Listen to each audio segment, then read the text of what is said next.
Welcome to the Hottest Take Sports podcast presented by CIBB Sports. This is your host, John Achkar, and today on the show, I have my friend Jack Vandemeyer. Welcome to the show, Jack. Thanks for having me, John. I'm looking forward to it.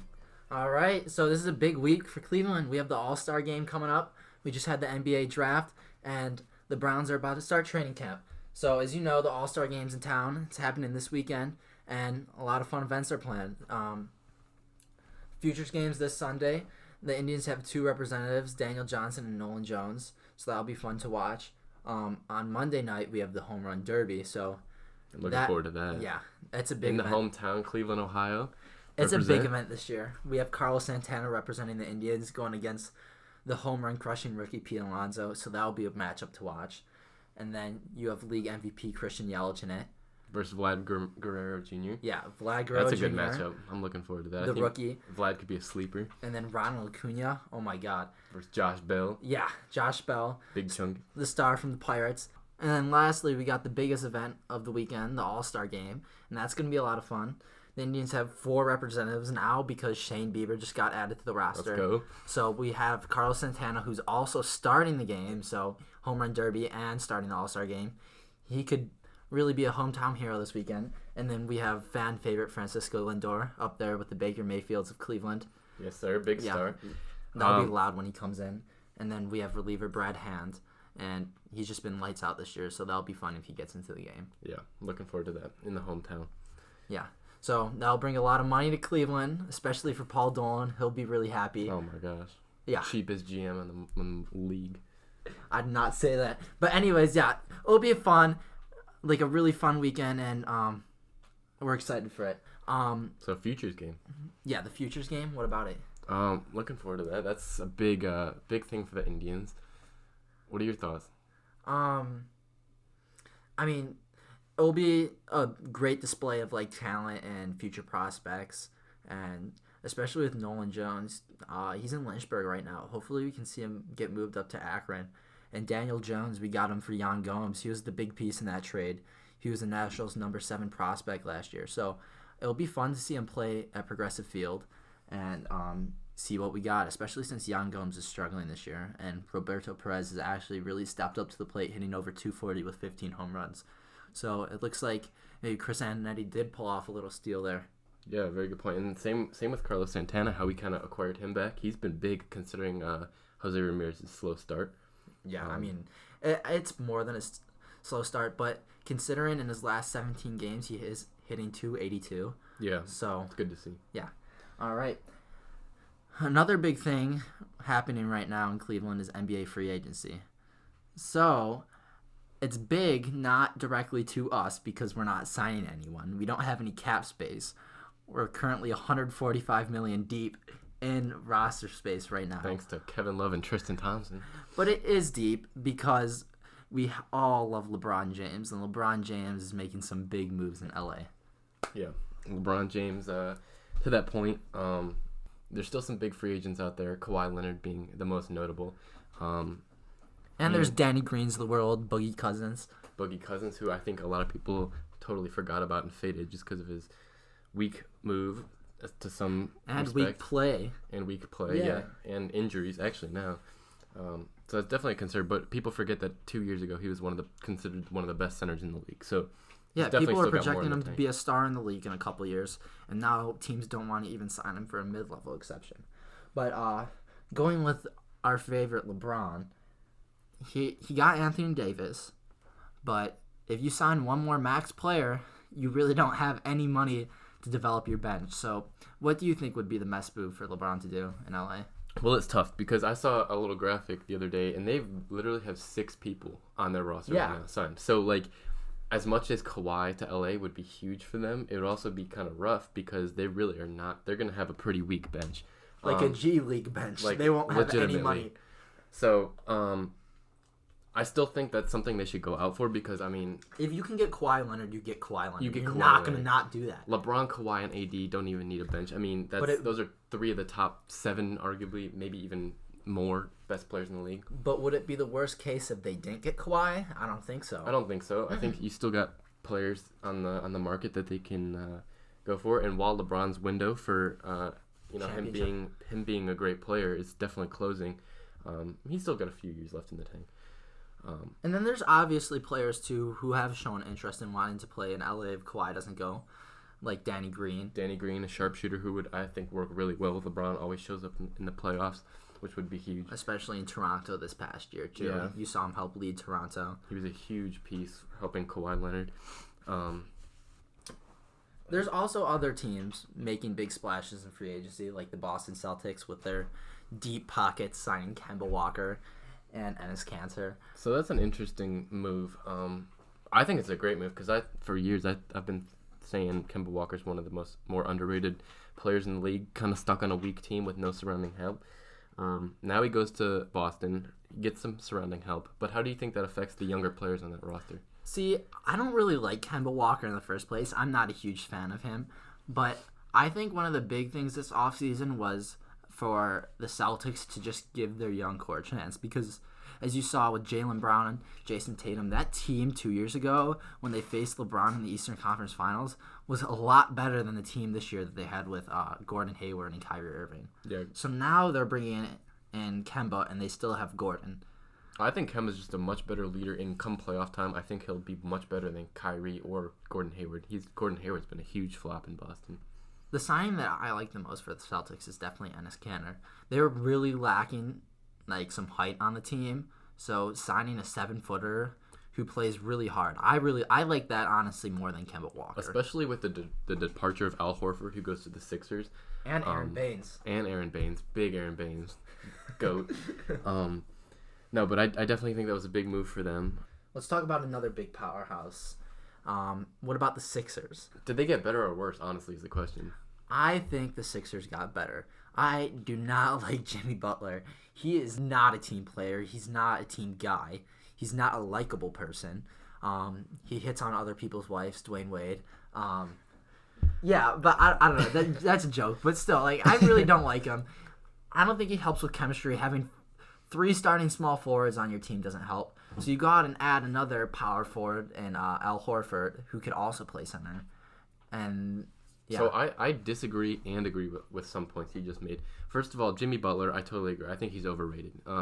He went to the Sixers, didn't really help them get much better. Went to the Timberwolves, didn't really help them get much better. And I think he's an overrated person. I don't love his personality. I hate his personality. I disagree with you on one point in that I don't feel like Al Horford fits very well. Al Horford's a good player, but they have Ben Simmons, Tobias Harris, Al Horford, Joel Embiid. That's a huge roster in a day and age where the NBA is focused on small ball. I do not think that's going to work at all. And fast. I think, honestly, a totally underrated opinion is that Ben Simmons just needs to be traded. I don't think he works with any of those dudes. Who wants a guard that cannot shoot a jump shot? No thank you. And then you say he's a small forward, but you signed Tobias Harris to a max deal, who's also a small forward. So I think that's a really weird combination of players. And while I don't dislike the players that they got, I do think Jimmy Butler leaving is a good thing. I just don't think that combination is going to work super well. And you lose shooting with J.J. Redick too. So. And they were already a team that needed more shooting. So I think they got worse. Honestly, but I do think I wouldn't be surprised then again to see them improve upon last year just because they are getting older, getting more mature, and more chemistry. Yeah, especially with their deep playoff run. And it was a really bad loss against Toronto with that shot from Kawhi. That was tough. So let's talk about some basketball that Cleveland fans actually care about, the Cavs. Let's go. The Cavs recently had the NBA draft. They drafted Darius Garland at 5, Dylan Windler at 26, and Kevin Porter at 30. In a trade for the Bucks where they gave up 4 second-rounders. Picks and a $5 million trade exception. So, do you think that was too much, or do you like that? Do you like that move? Do I like the move? I like Kevin Porter Jr. as a player, but do I like the move? I think more from a GM perspective that I like to build stock, and giving up 4 second-rounders, Jack, we agree that second-rounders aren't really good for the NBA. They're not great, but they definitely can build upon each other and be used for something else. Yeah, packaging a first-round pick and a second-rounder to move up.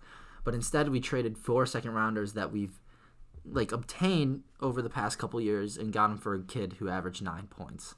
With that said, though, I do think both of those later first-rounders, Dylan Windler and Kevin Porter Jr., were really because of John Beeline. He's a great developmental coach, and I think that that's exactly what Kevin Porter Jr. needs is development. He's really raw. He's really needs some work on the technical skills, but he has all the ability in the world. And if he did come out as a good shooting guard in the NBA, you could say that's a steal at pick number 30, especially with not that many players ending up great at that position in the NBA draft. Absolutely. If Kevin Porter Jr. comes out to be a star, we're going to look back on 4 second-rounders, and, that's going to be nothing. Yeah, that's a steal, Kobe Altman. Exactly. All right, but what about our first pick, Darius Garland? What do you think about him, Jack? So that's a weird situation to be in. I really thought they were looking at a guard there, or a wing, excuse me.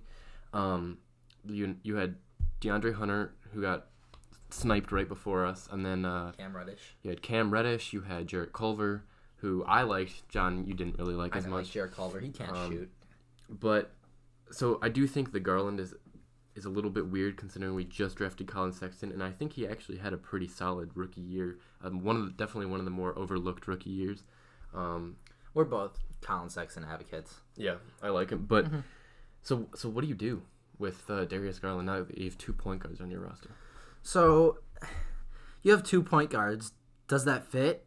To that point, also, they're both kind of scoring point guards. Yeah, they're both scoring point guards. Not really seen as defensive guys either, so that doesn't help. And they both come in at around 6'3", so that also doesn't help. So you could play both of them. You could start both of them. But how does that help on defense, and how does that help when you have 2 primary ball handlers who are also primary shooters? It's definitely a weird spot to be in. Or setup. But it's something that they are trusting John Beeline to handle with his experience. It's been done before. People have brought up, maybe moving Colin to the 6. Or you could run something like Portland does with Damian Lillard and CJ McCollum, 2 primary guards. And it has proved to work out. I think just the biggest question with that could be defense, us being undersized on defense, and then you have Kevin Love. He's also awful at defense. Not good. Starting center. Dylan Windler, not good at defense. Yeah, the defense of the Cavs just isn't really looking up. You can't really get worse, though, because we were 30th in the league last year. Right. Maybe that's something John Beeline can fix. Hopefully, I know. But all of our players really aren't that good at defense. Like Tristan Thompson, undersized center. Kevin Love, he's just slow. I'm not a big fan of Kevin Love, obviously. So, yeah, we both think Kevin Love should be traded. He needs to be traded. He has no use on this team. We're paying him too much. If we could get him off the books and give time to younger players like Larry Nance, that would really help the development of the team. I think the tough part that the Cavs, they're in a tough situation because I think they've been looking to trade Kevin Love, but he's just not getting that much value from other teams, and they don't want to just give him up for nothing. But with that said, he's obviously a huge cog in the salary cap situation, taking up a lot of money, and he's just really not living up to the hype, and he's getting older. It's just tough. And he's blocking development for younger players, too. I definitely think that's one of the biggest things.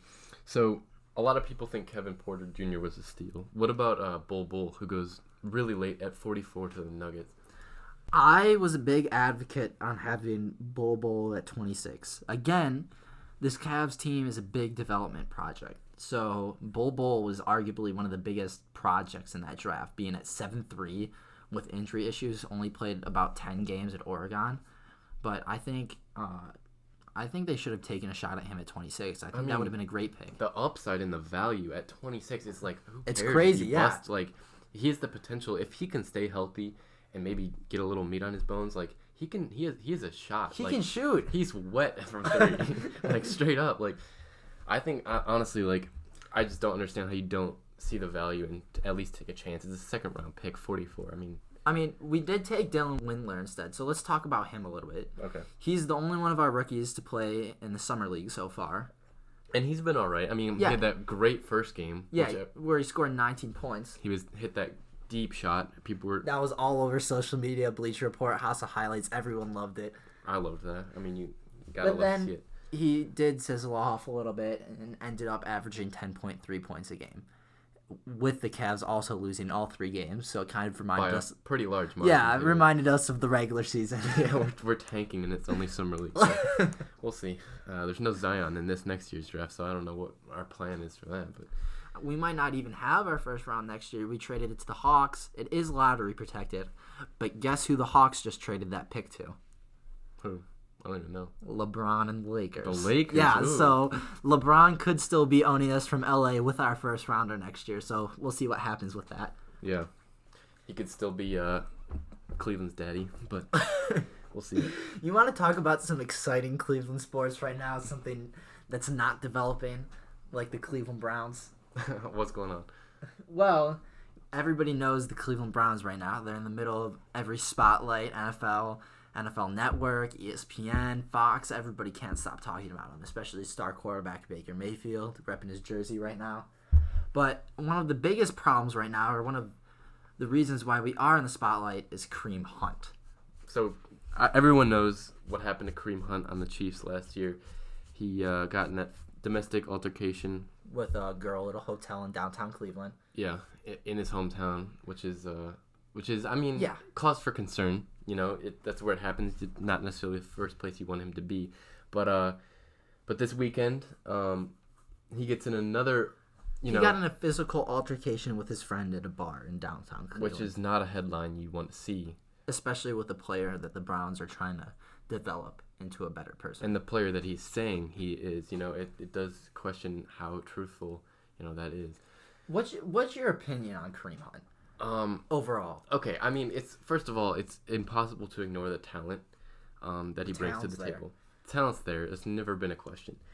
It's always been his personality and, his character. And I don't think this is a situation that the Browns are going to cut him. I think it definitely is something that's maybe being a little bit overblown. But at the end of the day, you have to be smart enough as an NFL player and a professional to know that you do not need to be getting in an altercation with your friend at a Cleveland bar. Like, it's a Cleveland bar. How lit could that bar even be, Kareem? Like, for real. Like, you're hanging with, like, some old, like, middle-aged people. Like, it's just, like, what are you doing? I mean, Kareem, you're at a bar downtown. How fun could it really be? And it's your friend.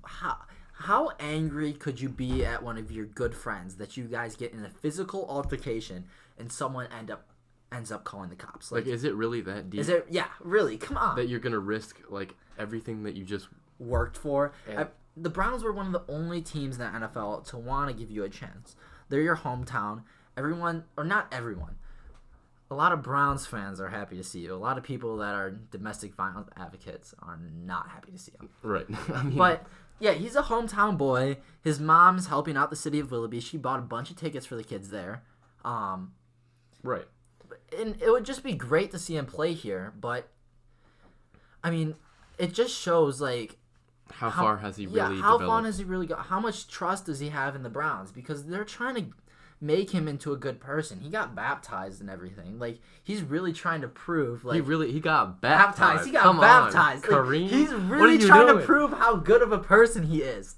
And it shows his trust issues, I guess, with the Browns. Like, how much is he really willing to put in with this organization if he wants to actually play? I hope he can see the upside. I hope he can play, but is it really that big of a deal if Kareem Hunt's not with us? I mean, we don't have him for the first 8 games. And, I mean, one thing that I do want to say is, like, media and everyone always likes to blow up a situation for a story. And maybe that's what's going on here. Hopefully that's what's going on here. But, I don't know. I don't like looking at a player and just spotlighting every little thing that he does wrong. Because it's not good for his mental, Yeah, it's not fair. Like, he's under a spotlight 24/7. And he's no, like, LeBron James or anything. Usually a player like that wouldn't have, like, the spotlight on them 24/7. So, all right. So, worst case scenario. Let's say he doesn't pan out. Maybe he gets in another altercation, and maybe this is more serious than people think. And the Browns release him. Is that the end of the world? By my opinion, I don't think it is. We have a backup running back named Dontrell Hilliard, and the Browns are really seeming to like him. In OTAs, he balled out. Same with minicamp, and they're just totally raving over him. Definitely one of the studs of OTAs. And with all of our weapons, is it that big of a deal if we didn't have him?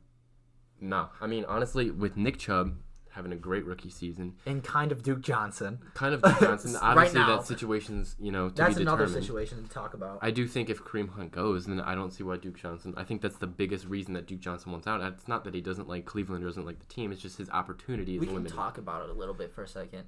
if Kareem Hunt does go, is it still broken with Duke Johnson? I think our relationship's done with Duke Johnson. I don't. I honestly don't. Duke Johnson's always loved Cleveland. He's made that clear. He signed here as a backup running back. John Dorsey signed him. John Dorsey signed him. He likes him. I think the biggest thing is that Duke Johnson was looking at the depth chart. He's like, okay, Kareem Hunt can do everything I can do, but better. I'm not going to be needed once he comes back. And cheaper. Exactly. He's on the $1 million over 2 years for Kareem Hunt. If you're Duke Johnson, there's no reason for you to want to stay. Unless you want playing time. Yeah, exactly. Unless you're chasing a ring, but every player wants playing time. Duke Johnson's still relatively young. He still wants. He believes in himself. I don't blame him for that. He wants to develop more. And so back to Hilliard and our weapons. Is it the biggest worst case scenario if we lose Kareem Hunt? I don't think so. No, and I think to that point, I think Nick Chubb has proven he can be a workhorse back in the NFL. Exactly. Last year it was a one-man show. Duke Johnson really didn't do that much. We saw him a lot in the slot too. So is it that big of a deal? No. You have Odell Beckham Jr., you have Jarvis Landry, you have David Njoku. Yeah, you got a great talent around him. And you can always find that running back value wherever you go. Yeah, and this brings up something that I like to talk about. It's called my running back theory. And the running back theory I talk about is what's the difference between a good and great running back? There's obviously a difference between a Saquon Barkley and a Chris Carson. But is it really that hard to have a good running back in your system? Or how are they actually that talented, or is it more the system that kind of brings them up in their development? There's a huge difference between a good running back and a great running back. You have a Saquon who's a great running back. He flourishes in a system that's just awful, an offensive line that's arguably worse. Right. And then there's good players, like in Aaron Jones, like I said before. He's not that great of a player, but he flourishes in the Packers system. I mean, that's up for debate. I don't think Aaron Jones is a scrub by any means. No, he's not. I'm not calling him. He's a good running back. But he does really well because the Packers have a good line. So you think if Aaron Jones went to maybe the New York Giants, for example, he would be a nobody? No, he would be in Orleans Darkwa. Why you got to do my man's Orleans like that? Yeah. No, but no, I agree. I agree and disagree to a certain extent. Like you brought up, there's a ton of guys, and I think everyone knows this, especially in the third round. You know, you got guys like David Johnson, Alvin Kamara, James Conner, Kareem Hunt, all dudes that are studs now that were third-round picks. Stars of the league. You got even Philip Lindsay, who broke out last year, undrafted. Philip Lindsay was on his parents' couch in his basement. Living in his parents' basement. His parents' basement when and he got turned out to be a stud, both for fantasy purposes and for the Denver Broncos. So it's tough to spend that type of capital on a running back in the first round it's proven that you can get a value in the later round. But that's where you do get those great running backs. Those guys are the ones that are great. They make the gap. But Ezekiel Elliott, a Todd Gurley. Who else? Melvin Gordon, yeah. Saquon Barkley. Exactly. It's just so there's no doubt there's a difference between great and good. But if you are running a good scheme, though, is it that important to have that many good running backs? Especially with the Browns. Nick Chubb is great, and I think he's only going to get better. So is it that big of a deal if we don't have another top 20 running back behind him? So I got a question to that point, and it's kind of a different position, but Michael Thomas, to the New Orleans Saints wide receiver, he's a talented wide receiver. Don't get me wrong. He's one of the best in the league. But do you think that he is partially a product of that Saints offense? Do you think he would be nearly as dominant? Do you think he would be a first-round fantasy pick or considered one of the great wide receivers in the NFL if he was on a team with a garbage core? If he went to the Jacksonville Jaguars with Blake Bortles. You can't get much worse than that. I mean, that is kind of an extreme example.